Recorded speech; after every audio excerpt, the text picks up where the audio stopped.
Hello, everybody. How's everybody doing? Good.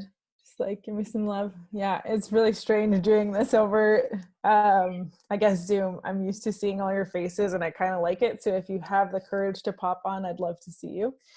So tonight we're going to be covering a bit about what might be happening for you during this intense time. Like a lot of us have been isolated. So I mean, there's pros and cons. Like we always want it when we're working, like, can I please stay home? But now that you're kind of forced into this position, it might feel a little bit different, and that's totally natural. So we're going to focus a little bit on compassionate understanding, some coping, some ways to kind of move through this, instilling hope for you, for those around you. And just like a point of validation, because obviously I know that this isn't an easy time for a lot of us, and you're probably being bombarded on social media with tips for doing things and be productive and do this and do that. And, I'm talking to some friends about it and saying, honestly, this is an overload. Like this is just way too much coming at you at once. And so it's really important to just try and step back and see what it is that you need and focus on you. And then you can kind of grow to select and choose what's going to make the most sense for you.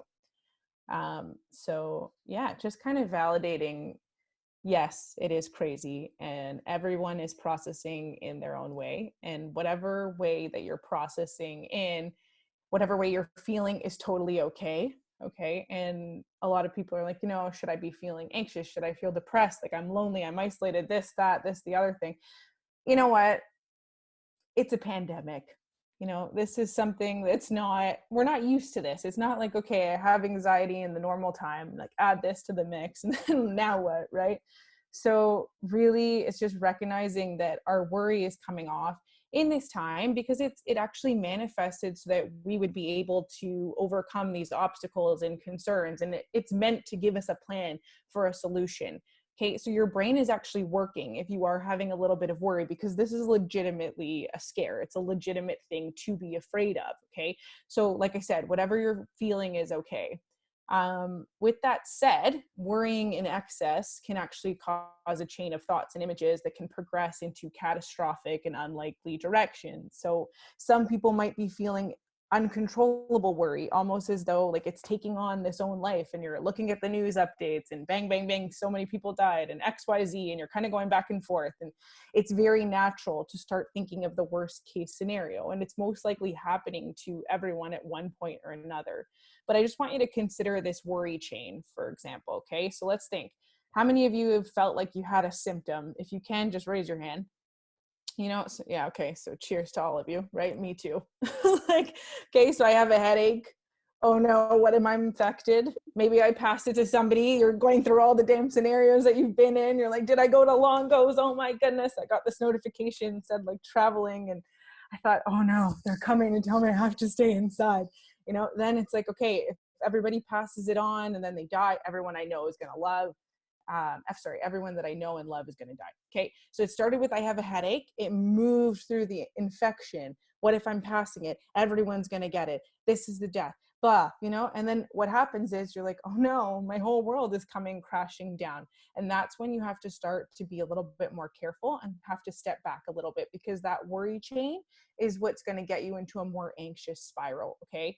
So if you are worrying and it's manifesting as anxiety, I want you to ask yourself if you felt like muscle tension or pain, if you felt like a restlessness or an inability to relax, difficulty concentrating, sleeping, if you're tired. Like how many of you have done that or felt that way? Just kind of like nod, just show me, yeah, mezzo a little bit. Yeah, okay, we got some thumbs up. All right, okay. If you're at that point and it's developing in your body, you're not alone, okay? And I just want you to know that it's pretty natural to feel anxious. And the thing is that our anxious and worry triggers, it can be a real problem, which is, yes, this is affecting everybody in the entire world in some way or another, but it can also be hypothetical, right? And so given the situation, a lot of our worries that are feeling real, okay, for example, like COVID is spreading and yada, yada, yada. There are things that you can control, and there are things that you just can't. Okay. So it's important to try to focus on what is in your control. So I want you to consider the situations that you're able to solve versus those that you're not able to right now. So look for things that you can solve, deal with, process now, and try to avoid thinking of the what ifs, because unfortunately the what ifs, even though we think that we're, being extra careful, extra cautious, they're not helpful, and they end up contributing and creating more anxiety. Okay. And if this ends up happening, you might feel demoralized, exhausted, and you may not feel like you can even live the life that you're used to living. And like, albeit, yes, you can't really go out to the movies or to dinner and things like that, but there are ways to deal with these feelings. Okay. So how many of you have been able to have some kind of balance in your lives right now? Like, just kind of say, okay, so we've got some hands. Okay, we've got some thumbs up. Great, great. That's really amazing. So I want you to consider that when you're maintaining balance, I want you to mix activities that are giving you pleasure, achievement, closeness, and connection. Okay, and the reason that I say that it's like this blend of areas to help you maintain a balanced, healthy mood is because a lot of times we end up fixating or focusing on one area of the pie. Okay, so thinking of, maybe like you're baking nonstop, or, like, I hope no one's taken up a drinking problem so far, but I've heard some people, like, I'm just enjoying my wine, girl. It's like, really, we should slow down a little bit, or they're throwing themselves into work and making like 15 courses, or taking on extra clients, or like, just doing all this extra stuff. Like, that's great. And I encourage you to keep doing that. But between the pleasure, the achievement, and the connection, I really want you to start to cultivate a balance, because the blend of the balance is what actually gives you a healthier mood. And I get it. It's not easy to do it when you're like, okay, I'm sitting in my house. Like, how am I going to get this balance on? Like, I can't go to the gym. I can't see my friends. But we're kind of blessed in the way that we have all this beautiful technology that's here to help us, and so I'm going to give you a bunch of tools and stuff to do at home so that you can still get your needs met and all that. But I just want you to check in with yourself and just ask, how much time are you spending in these different areas? Okay. Like, how much time are you focusing on pleasure versus achievement versus closeness? And just reflect at the end of the day, did I feel balanced today? Did I feel like I was in a holistic space, or do I need to do something different the next day? Do you know what I mean? And this is not just COVID exclusive. It's helpful for every day. So it's just like, think about it. Am I getting my balance in, And pleasure, like, you hear that word and you might think different things, but I'm thinking of just feeling joy. Okay. So just pure joy is pleasure. So consider reading a book. There's all these comedies on YouTube and things like that, and Netflix, like dancing or singing or taking a bath or eating something yummy. Like get your pleasure on, like, I had a dance party in my house for one, and, I thought it was pretty fun. Okay. That is me.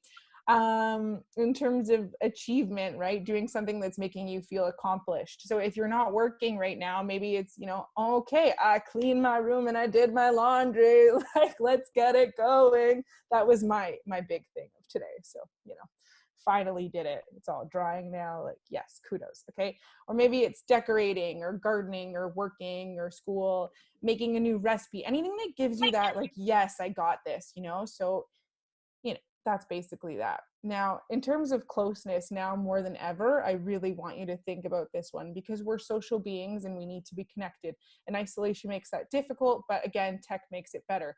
So call people. Like, this is nice. We're doing this closeness bond. So kudos to all of you for showing up. Like, thank you for improving my closeness and connection. Okay. FaceTime. Have you heard of the app House Party? It's actually really fun. You download the app, and then anybody who has a contact that you share a contact can join that party. And it's like, oh my goodness, you're talking to X, Y, Z. You're like, how did this happen? There's even this thing, my sister's obsessed with Netflix and TV, and apparently you can Netflix together. Like, this is a new one. I didn't know about that one. Instagram, Twitter, the rest of the social media. The other thing that you could even do is just donate your time to help other people who may be immune compromised. If you can bring, the groceries, things like that, like anything, just get creative. Okay. So when you're thinking about these 3 areas for balance, if worry does start to creep in, I want you to consider a decision tree. Has anybody heard of a decision tree before? Oh, we've got some yeses, some nos. Okay, cool. So with the decision tree, I want you to consider if it's a real problem versus a hypothetical problem. So yes, I know that COVID is a real problem, but I want you to think about if like if it's a problem that you can do something about versus not.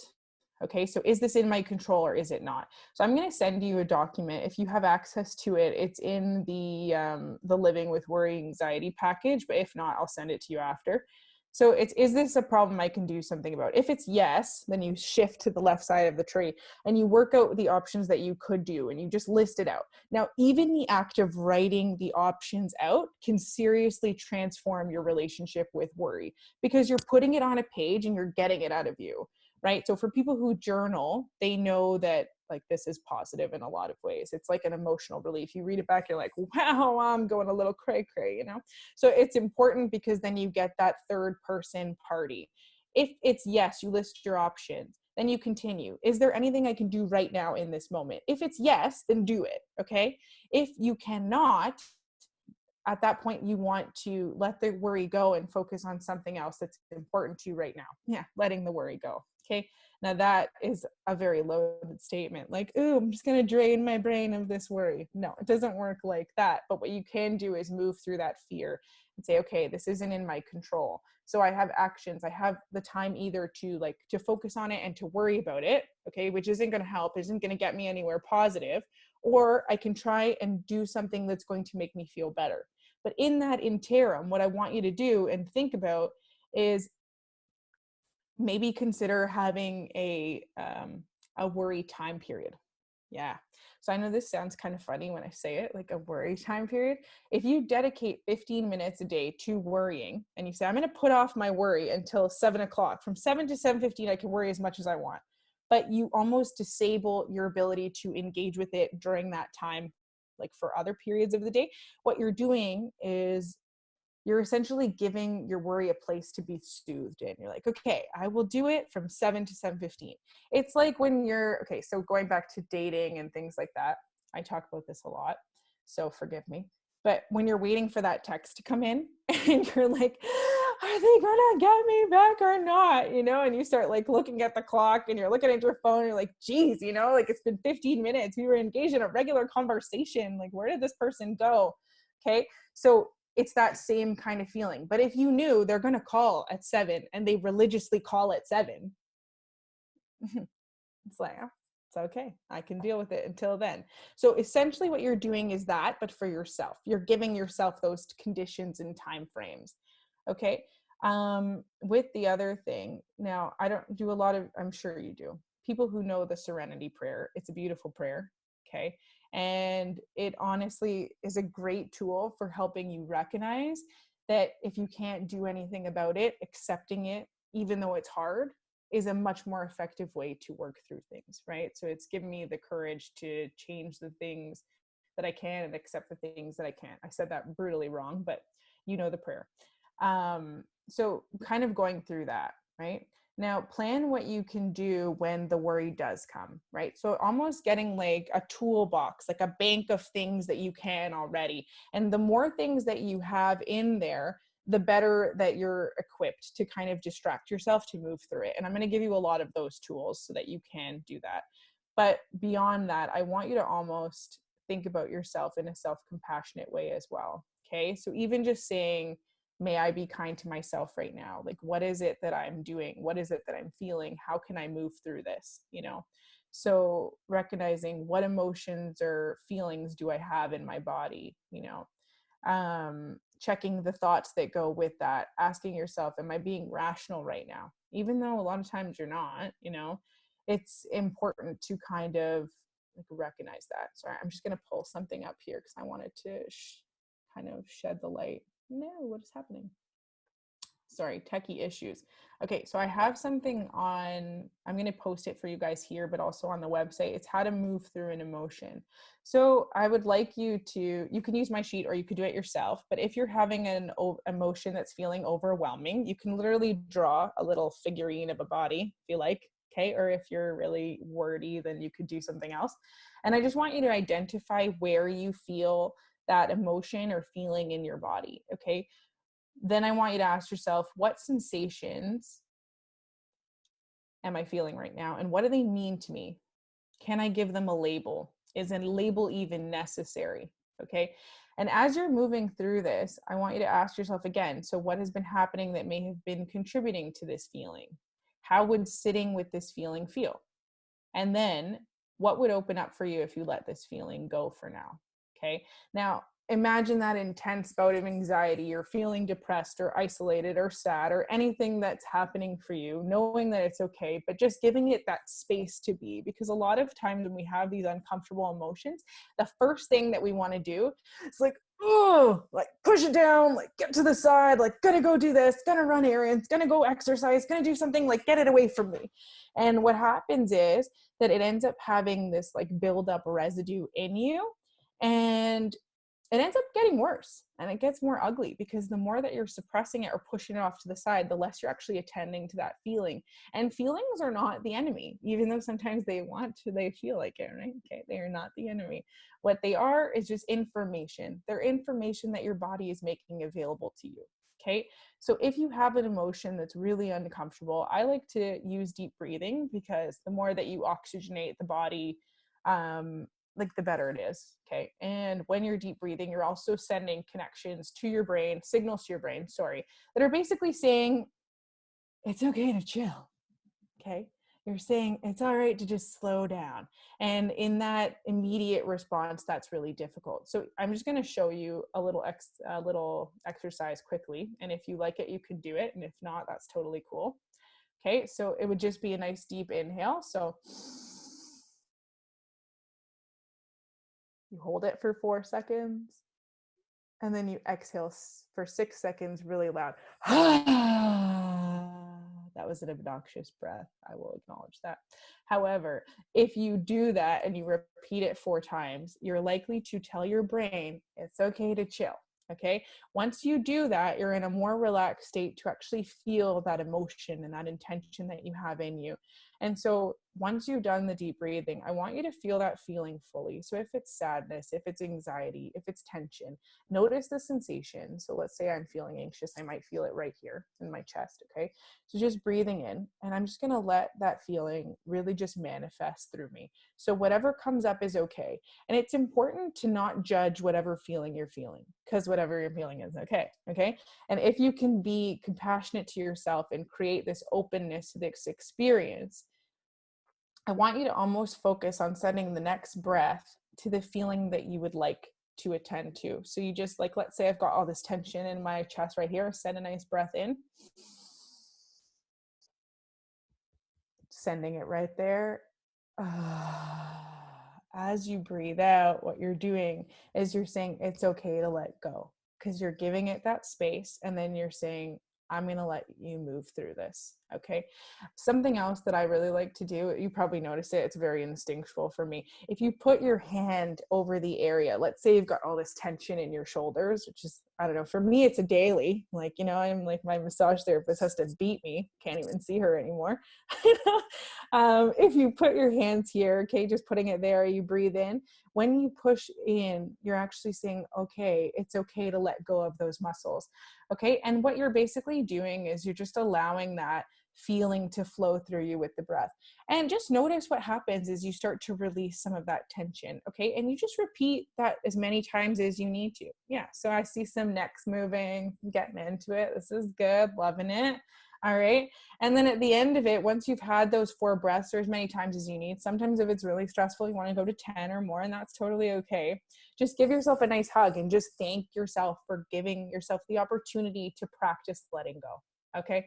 And if you need anything else, if you need to call a friend, if you need to journal, whatever, like things that give you comfort. Maybe it's just drinking that warm tea and getting that, like the fuzzy feelings going through your body. Okay.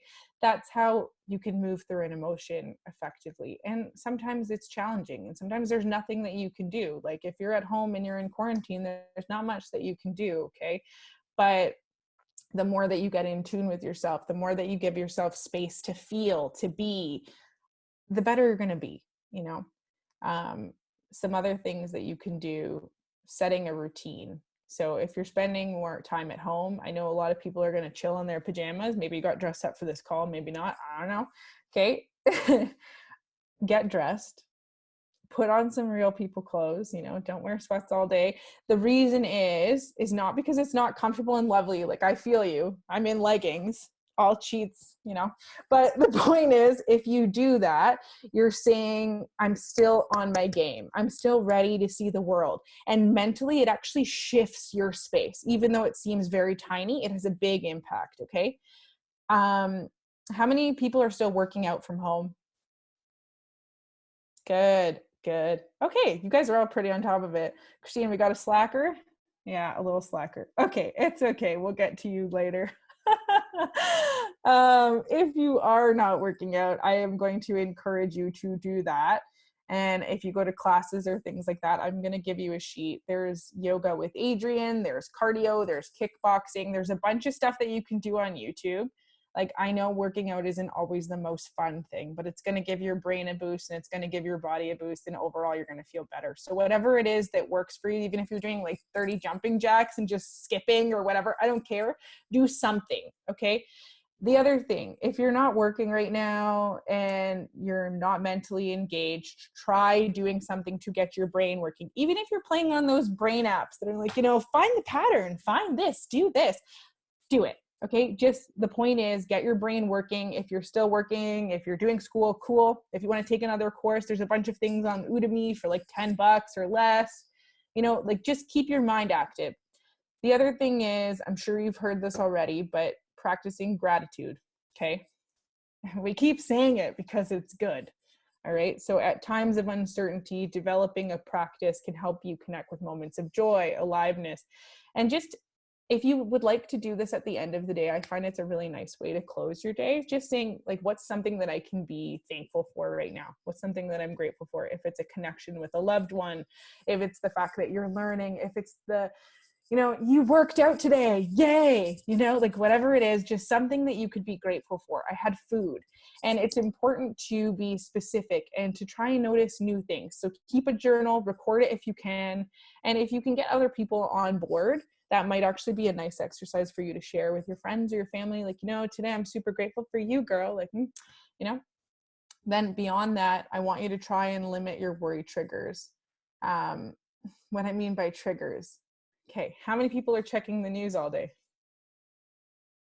Okay. Oh, so a lot of you are good. Good. Okay, so for those of you who are checking the news, like, you're gonna need to not. Santa, that makes you too father.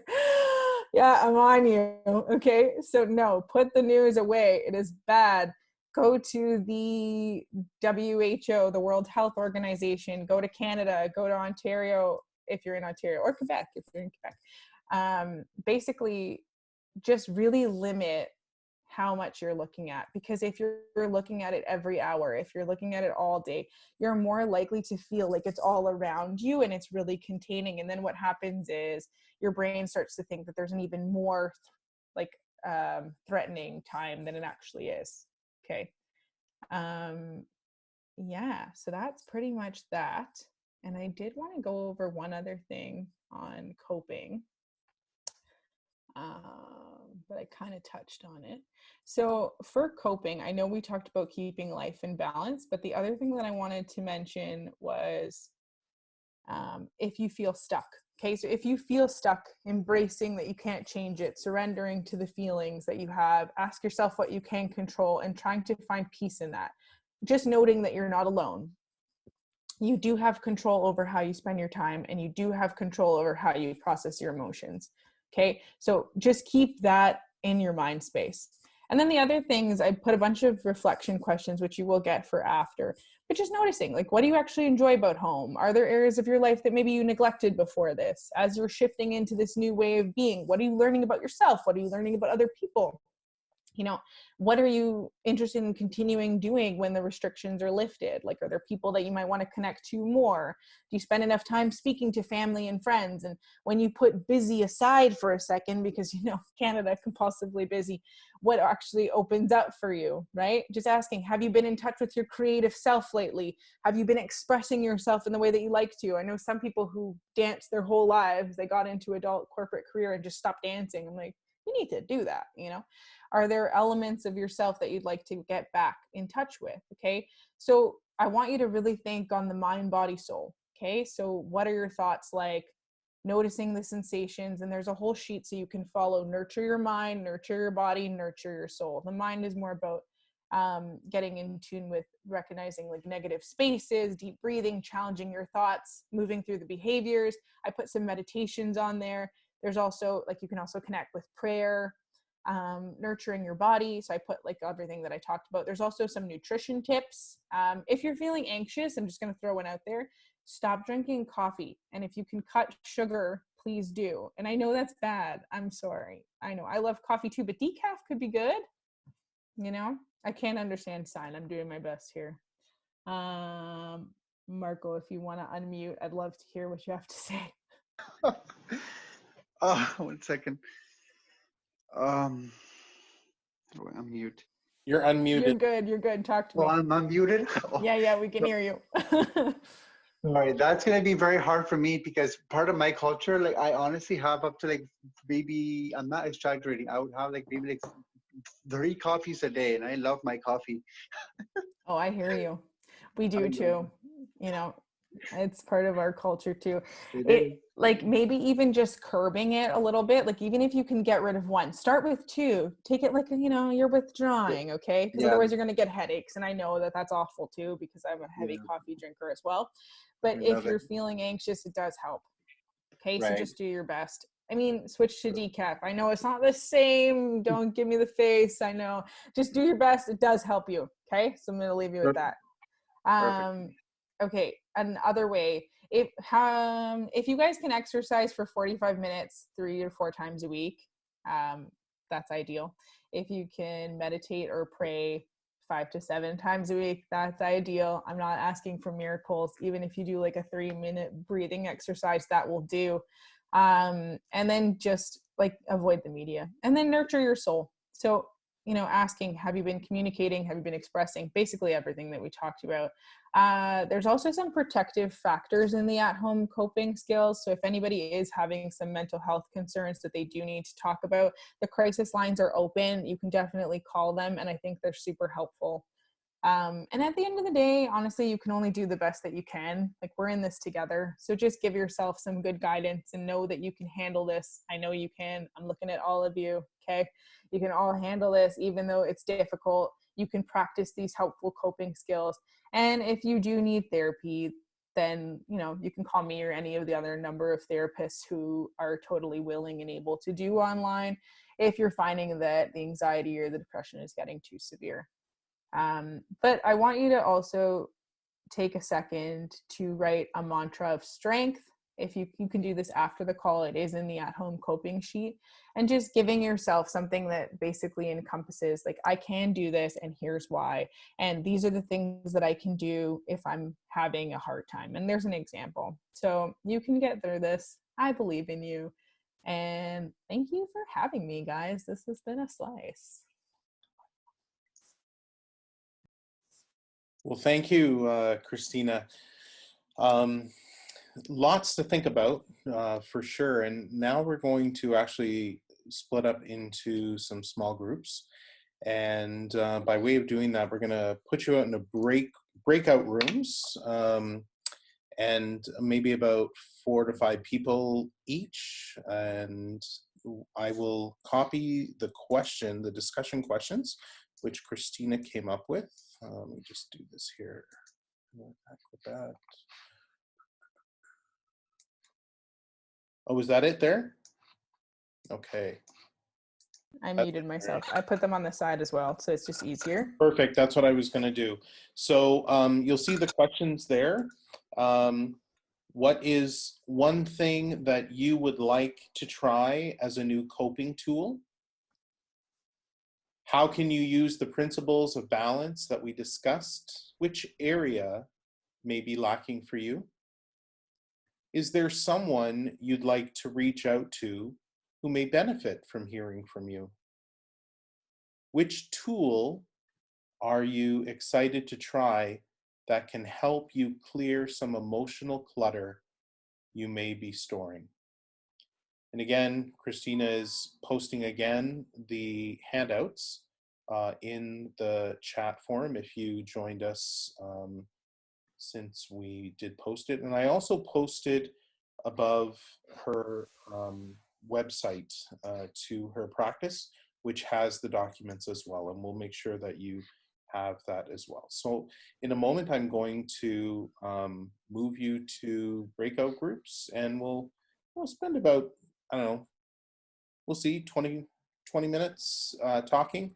This is a time to check in, socialize, discuss, see where the conversation takes you. I know myself, part of my coping, even though I've been watching the news, I built a kitchen over the last couple of weeks. So, hey, anything's possible. So, so let me put you into small groups, and we will see you back here shortly.